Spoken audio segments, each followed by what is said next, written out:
ইসলামী যে 11টি দল এক হয়েছিল, যে ফাটল সৃষ্টি হয়েছে ইসলামী আন্দোলন, এটাকে আবারও এক হবে বা এক হবে না, এ নিয়ে কথা বলতেছে আপনাদের মাঝে আজকে।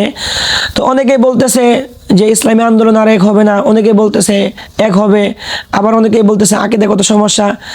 এখন আমরা আমাদের জায়গা থেকে এটুকু বলতে পারি, যেহেতু নির্বাচনের আরও অনেক বেশ কিছু দিন সময় রয়েছে, এখানে এক হতেও পারে বা নাও হতে পারে।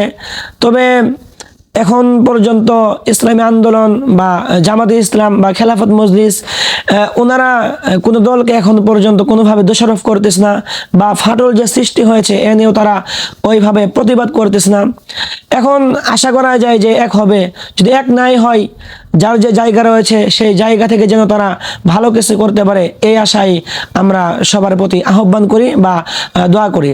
তবে সবাই যদি সমন্বয় করে নির্বাচন করতে পারতো, তাহলে একটা ভালো কিছু আমরা আশাবাদী করতাম, বা ভালো কিছু হবার একটা স্বপ্ন থাকতো বা চান্স থাকতো।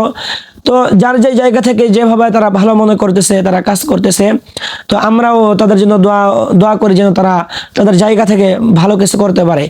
এই আশায় ব্যর্থ করে আমি আমার সংক্ষিপ্ত কথাগুলো শেষ করছি। আসসালামু আলাইকুম।